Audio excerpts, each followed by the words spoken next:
Kidung Agung pasal 5 dalam perspektif mempelai wanita atau gereja. Pasal 5 ayat 1. Mempelai pria. Aku datang ke kebunku, Dinda, pengantinku. Kukumpulkan mur dan rempah-rempahku. Kumakan sambangku dan maduku. Ku minum anggurku dan susuku. Makanlah teman-teman, minumlah. Minumlah sampai mabuk cinta. Akhirnya sang mempelai pria ditunggu-tunggu di pasal 4 datang juga ke kebun kita, kekasih Tuhan. Tuhan Yesus memanggil kita dengan sebutan pengantinku. Indah sekali panggilan itu. Hal ini menunjukkan semakin dekat hubungan antar kita dengan Tuhan. Tuhan Yesus mengumpulkan rempah-rempah wewangian, memakan madu dan sarang madu yang menyehatkan, meminum anggur dan susu. Semua adalah makanan minuman yang menyenangkan hati, dikelilingi dengan aroma wangi Tuhan, penuh dengan kelimpahan cinta kasih Tuhan. Ketika kita kekasih Tuhan sampai pada tahap ini, kita bisa merasakan kasih Tuhan memenuhi hati kita. Inilah damai sejahtera yang Tuhan Yesus janjikan dalam Yohanes 14 ayat 26 sampai 27. Damai sejahtera kutinggalkan bagimu. Damai sejahteraku kuberikan kepadamu. Dan apa yang kuberikan tidak seperti yang diberikan oleh dunia kepadamu. Janganlah gelisah dan gentar hatimu. Kekasih Tuhan, pasal 4 terakhir mengundang angin Roh Kudus bertiup di kebun kita. Kelimpahan kasih Tuhan dalam hati kita hanya bisa terjadi ketika Roh Kudus-Nya memenuhi hati kita. Pasal 5 ayat 2. Mempelai wanita. Aku tidur, tetapi hatiku bangun. Dengarlah, kekasihku mengetuk. Bukalah pintu, Dinda, manisku, merpatiku, idam-idamanku. Karena kepalaku penuh embun dan rambutku penuh tetesan embun malam. Pada ayat berikutnya, Tuhan Yesus ingin masuk lebih dekat dalam lagi. Pasal 5 ayat 2. Mempelai wanita. Aku tidur, tetapi hatiku bangun. Dengarlah, kekasihku mengetuk. Bukalah pintu, Dinda, manisku, merpatiku, idam-idamanku. Karena kepalaku penuh embun dan rambutku penuh tetesan embun malam. Pada ayat berikutnya, Tuhan Yesus ingin masuk lebih dalam lagi ke dalam kehidupan kita. Karena kebun masih berada di luar rumah. Seperti kita masih memperlakukan Tuhan seperti tamu yang kurang akrab, belum masuk ke dalam rumah kita. Kekasih Tuhan, kita seringkali sudah merasakan kasih Tuhan melimpah dalam kehidupan kita. Dan kita juga sudah merasakan, menyaksikan bagaimana Tuhan bekerja dalam kehidupan kita. Seperti yang sudah kita baca di pasal-pasal sebelumnya.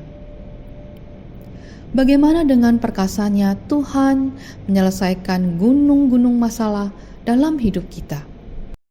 Saat ini Tuhan ingin masuk ke dalam rumah hati kita. Kekasih Tuhan, lihatlah bagaimana gentle-nya Tuhan Yesus. Dia punya kuasa, namun tidak memaksa. Walaupun Dia yang adalah Tuhan pencipta kita, namun Dia tidak memerintah kita dengan paksaan dan tangan besi. Dia lembut, namun tidak bisa diinjak-injak.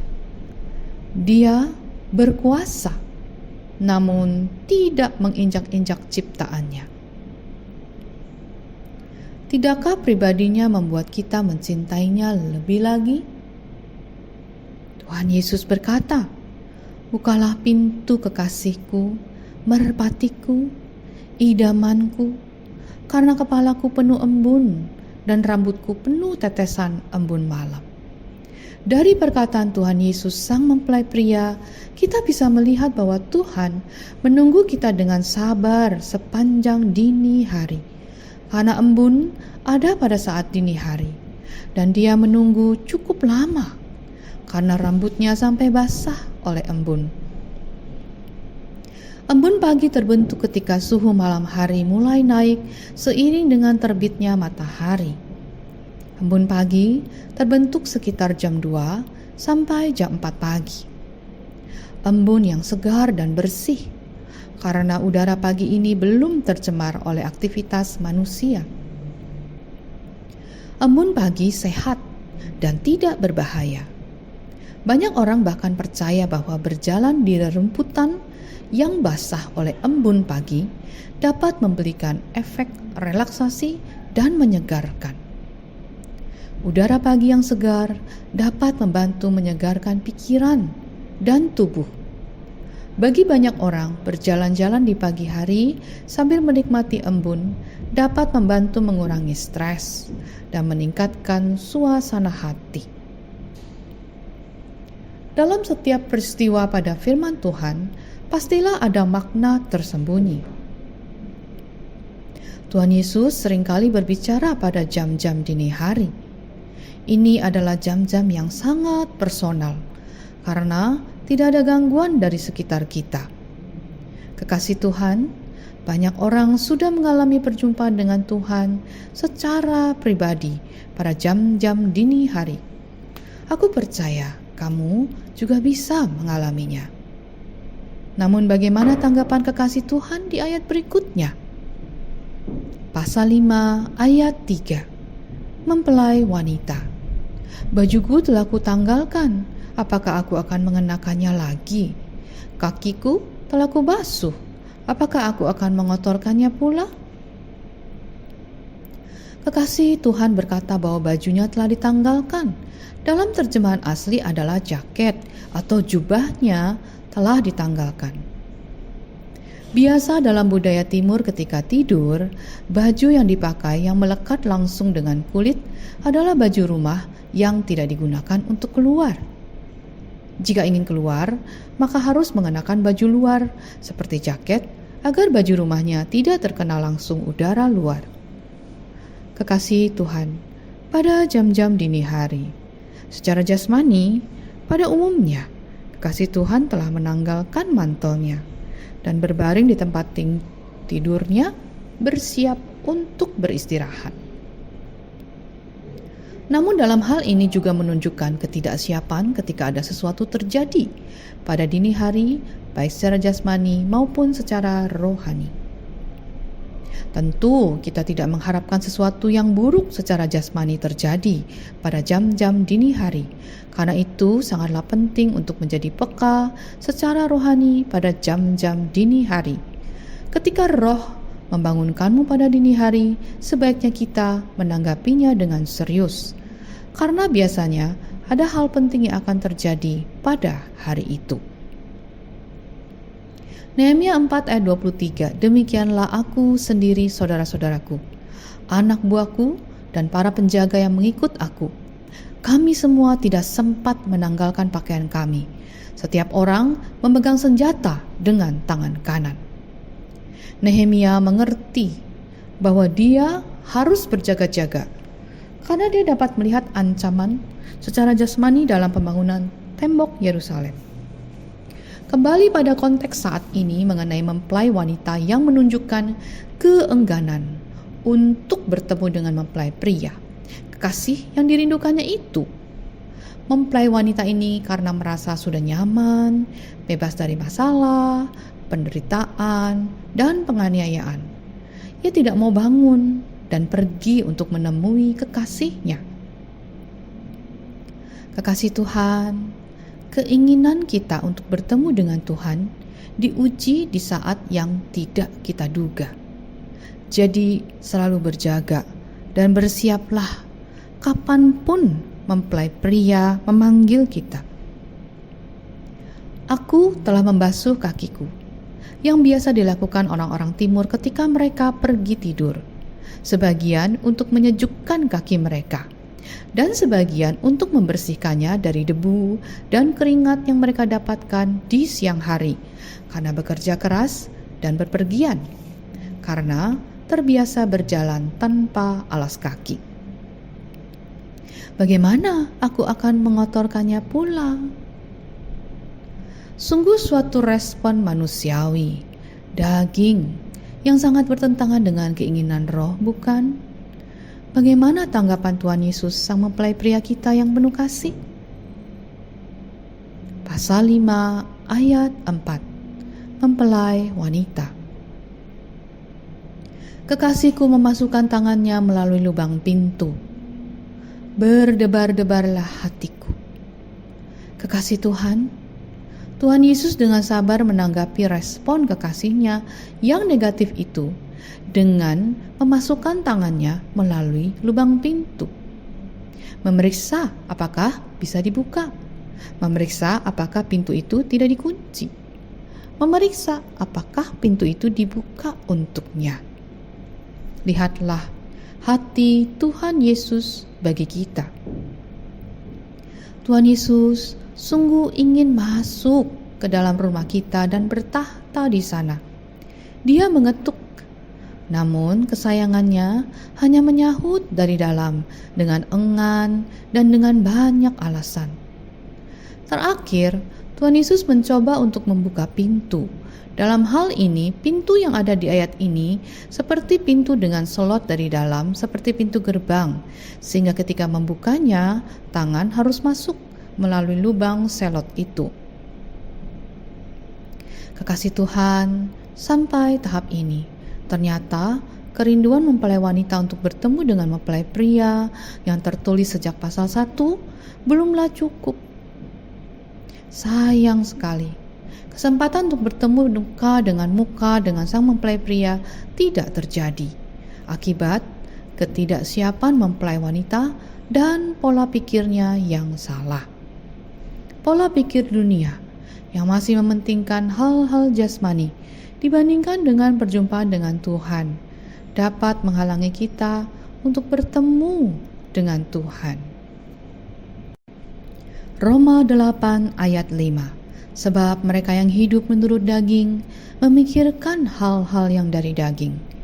Mereka yang hidup menurut roh memikirkan hal-hal yang dari roh. Kekasih Tuhan, bukanlah Dia yang memanggil kita sanggup membersihkan kita baik secara jasmani maupun secara rohani. Tuhan Yesus yang telah berperang bagi kita dan memenangkan setiap gunung-gunung masalah dalam hidup kita. Sangatlah layak untuk diprioritaskan melebihi apapun, termasuk diri kita sendiri. Inilah yang akan terus diuji di dalam hidup para kekasih Tuhan. Seperti Tuhan yang menguji orang Israel di padang gurun, demikian Dia juga menguji kita, kekasihnya yang ada di padang gurun dunia ini. Ulangan 8 ayat 2. Ingatlah kepada seluruh perjalanan yang kau lakukan atas kehendak Tuhan Allahmu di padang gurun selama 40 tahun ini dengan maksud merendahkan hatimu dan mencobai engkau untuk mengetahui apa yang ada di dalam hatimu, yakni apakah engkau berpegang pada perintahnya atau tidak. Pasal 5 ayat 5. Mempelai wanita. Aku bangun untuk membuka pintu bagi kekasihku. Tanganku bertetesan mur, bertetesan cairan mur, jari-jariku pada pegangan kancing pintu. Kekasih Tuhan, waktu Tuhan tidak dapat kita duga. Sedekat apapun kita dengan Tuhan, Dia tetap yang mengatur hidup kita, bukan sebaliknya. Pengkhotbah 3 ayat 11. Ia membuat segala sesuatu indah pada waktunya. Bahkan Ia memberikan kekekalan dalam hati mereka. Amsal 16 ayat 9. Hati manusia memikirkan jalannya, tetapi Tuhanlah yang menentukan arah langkahnya. Amsal 19 ayat 21. Banyaklah rancangan di hati manusia, tapi keputusan Tuhanlah yang terlaksana. Roma 9 ayat 15. Sebab Ia berfirman kepada Musa, Aku akan menaruh belas kasihan kepada siapa aku mau menaruh belas kasihan, dan aku akan bermurah hati kepada siapa aku mau bermurah hati. Yakobus 4 ayat 15.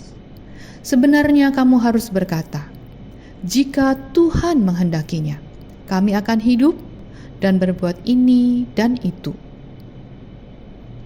Lihatlah kasih Tuhan Yesus pada mempelainya. Walaupun tidak ditanggapi dengan baik oleh kekasihnya, namun Tuhan tetap meninggalkan cairan mur yang harum di pegangan pintu rumah kita. Hal ini menunjukkan bahwa Tuhan telah datang ke pintu rumah kekasihnya dan memberikan keharuman kasihnya. Dia kini telah pergi, namun pasti akan kembali. Pasal 5 ayat 7. Mempelai wanita. Aku ditemui peronda-peronda kota, dipukulnya aku, dilukainya, selendangku dirampas oleh penjaga-penjaga tembok. Hal yang baik yang dilakukan oleh kekasih Tuhan pada ayat ini adalah dia terus mencari dan mencari kembali hadirat Tuhan yang telah pergi. Namun sayang sekali, ketika kekasih Tuhan ditemui oleh peronda-peronda kota atau watchman seperti yang pernah ia temui di pasal 3 ayat 3. Namun kali ini peronda-peronda kota itu memukul kekasih Tuhan, melukai dan merampas selendangnya. Kekasih Tuhan, bukankah kadang kita mengalami hal ini? Ketika kita kurang tanggap dan menjadi lamban untuk mendengar panggilan Tuhan. Firman Tuhan yang kita dengar yang disampaikan oleh para peronda kota atau pengkhotbah seolah menampar, menyalahkan, dan menyakiti hati kita. Bahkan merampas selendang yang menunjukkan tutup kepala yang biasa dipakai untuk berdoa. Padahal sesungguhnya para pengkhotbah itu tidaklah mengetahui apa yang kita alami, kesalahan apa yang telah kita buat. Namun karena firman Tuhan selain membangun, menghibur, tetapi juga menegur kita untuk kembali kepada panggilan kita. Maka yang kita rasakan adalah khotbah yang disampaikan seperti memukul kita, yang sesungguhnya adalah sebuah pukulan untuk membangunkan kita dari tidur, dari kemalasan rohani kita. 2 Timotius 3 ayat 16. Segala tulisan yang diilhamkan Allah memang bermanfaat untuk mengajar, untuk menyatakan kesalahan, untuk memperbaiki kelakuan, dan untuk mendidik orang dalam kebenaran. Bahkan Paulus sendiri mengakui betapa menderitanya ia selama masih berada dalam tubuh daging ini. Roma 7 ayat 18 sampai 25. Sebab aku tahu bahwa di dalam aku, yaitu di dalam aku sebagai manusia, tidak ada sesuatu yang baik. Sebab kehendak memang ada di dalam aku, tetapi bukan hal berbuat apa yang baik. Sebab bukan apa yang aku kehendaki, yaitu yang baik, yang aku perbuat, melainkan apa yang tidak aku kehendaki, yaitu yang jahat, yang aku perbuat. Jadi, jika aku berbuat apa yang tidak aku kehendaki, maka bukan lagi aku yang memperbuatnya, tetapi dosa yang diam di dalam aku. Demikianlah aku dapati hukum ini. Jika aku menghendaki berbuat apa yang baik, yang jahat itu ada padaku. Sebab di dalam batinku aku suka akan hukum Allah, tetapi di dalam anggota-anggota tubuhku aku melihat hukum lain yang berjuang melawan hukum akal budiku dan membuat aku menjadi tawanan hukum dosa yang ada di dalam anggota-anggota tubuhku. Aku manusia celaka. Siapakah yang akan melepaskan aku dari tubuh maut ini? Syukur kepada Allah oleh Yesus Kristus, Tuhan kita. Kekasih Tuhan, kita tahu menolak panggilan Tuhan itu tidak baik. Ketika Roh Kudus membangunkan kita untuk berdoa, kita menunda, meremehkan, sampai akhirnya tidak berdoa. Paulus berkata, "Siapa yang dapat menyelamatkan aku dari tubuh binasa ini?" Syukur kepada Allah oleh Yesus Kristus, Tuhan kita. Tidak ada cara lain untuk menyelamatkan diri kita selain terus datang kepada Tuhan Yesus Kristus, Sang Juru Selamat, kekasih jiwa kita. Semua kondisi sakit penyakit, kesulitan, dan atau kesusahan yang dialami kekasih Tuhan membuatnya kembali mengingat kebaikan dan kasih Tuhan di dalam hidupnya. Pasal 5 ayat 8, mempelai wanita. Kusumpahi kamu putri-putri Yerusalem, bila kamu menemukan kekasihku, apakah yang akan kamu katakan kepadanya? Katakanlah bahwa sakit asmara aku. Kekasih Tuhan kembali meminta tolong kepada teman-temannya putri-putri Yerusalem untuk menyampaikan bahwa ia rindu untuk bertemu dengan mempelainya. Ini menunjukkan bahwa di dalam keterpurukannya, kekasih Tuhan meminta bantuan kepada teman-temannya untuk didoakan, untuk mendukungnya dalam doa dan permohonan. Hal ini juga menunjukkan kerendahan hati kekasih Tuhan untuk mengakui kebutuhannya, memerlukan pertolongan, dan tidak malu mengakui bahwa dia rindu hadirat Tuhan kembali ke hidupnya. Pasal 5 ayat 9, putri-putri Yerusalem. Apakah kelebihan kekasihmu daripada kekasih yang lain, hai jelita di antara para wanita? Apakah kelebihan kekasihmu daripada kekasih yang lain, sehingga kau sumpahi kami begini? Di dalam perbincangannya dengan teman-temannya, kekasih Tuhan didorong untuk memperkatakan kelebihan dari sang mempelai dibandingkan dengan orang lain. Kekasih Tuhan, terkadang pertanyaan dari orang lain dapat membuat kita berpikir lebih dalam mengenai kehebatan Tuhan Yesus dibandingkan dengan Allah lain. Banyak orang memuja Allah lain seperti uang misalnya, yang dapat membeli apapun yang diinginkan.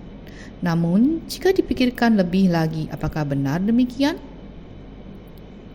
Seorang pastor bernama Richard Surinta pernah berkata begini, "Uang dapat membeli ranjang termahal di dunia, namun tidak dapat membeli tidur yang nyenyak. Uang dapat membayar dokter terpintar dan termahal di dunia, namun tidak dapat membeli kesehatan." Hari-hari terakhir, banyak sekali orang yang demi konten untuk nantinya dapat menghasilkan uang tentu saja rela untuk tidak tidur, apalagi hanya bangun di dini hari untuk membuat konten-konten yang menarik. Bahkan dalam setiap musibah pun, lebih banyak orang yang memilih untuk merekam musibah itu daripada turun tangan membantu orang yang kesusahan. Segala perbuatan dibuat konten. Menolong orang juga jadi konten. Ini juga merupakan salah satu pemujian atas uang lebih daripada Tuhan. Kekasih Tuhan, pertanyaan dari teman-teman sangatlah mendalam yang membuat kita kembali kepada fokus kita, yaitu Tuhan Yesus Kristus, Sang Mempelai Juru Selamat yang begitu mengasihi kita. Hal ini menggiring pikiran kekasih Tuhan untuk kembali membayangkan, merenungkan betapa hebatnya Tuhan Yesus. Di ayat berikutnya kekasih Tuhan mulai berkata, Pasal 5 ayat 10, mempelai wanita. Putih bersih dan merah cerah kekasihku, menyolok mata di antara selaksa orang. Tuhan Yesus putih bersih namun juga merah cerah, begitu menyolok di antara selaksa atau beribu-ribu orang. Kekasih Tuhan mengatakan Tuhan Yesus putih bersih.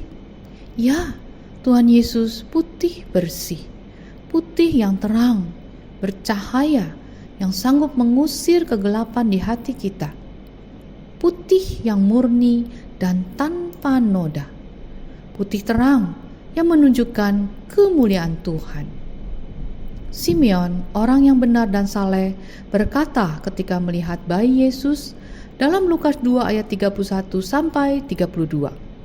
Sebab mataku telah melihat keselamatan yang daripadamu, yang telah engkau sediakan di hadapan segala bangsa, yaitu terang, yang menjadi penyataan bagi bangsa-bangsa lain dan menjadi kemuliaan bagi umatmu Israel. Tuhan Yesus merah cerah. Dalam bahasa Inggris ditulis rudi, kemerah-merahan. Mukanya kemerah-merahan, seperti ketika Daud berjumpa dengan Samuel. Perawakan Daud dikatakan kemerah-merahan, menunjukkan kekuatan, kesehatan, keaktifan seseorang. Tentu juga menunjukkan ketampanan yang begitu hidup dan mencerahkan suasana. Tuhan Yesus merah cerah, semerah darah yang mengalir di atas kayu salib. Gairah merah yang berani dalam membela siapapun yang percaya kepadanya, membela sampai mati, bahkan sampai mati di kayu salib. Kematian yang hina agar kita mulia, kematian yang terkutuk agar kita bebas dari kutuk, baik itu kutuk manusia, kutuk setan, kutuk generasi, kutuk bumi yang hancur karena dosa. Inilah yang membuat Tuhan Yesus begitu menyolok dari beribu-ribu orang. Kekasih Tuhan, semakin kita membicarakan Tuhan Yesus, semakin timbul membara kembali api cinta kita kepada Tuhan.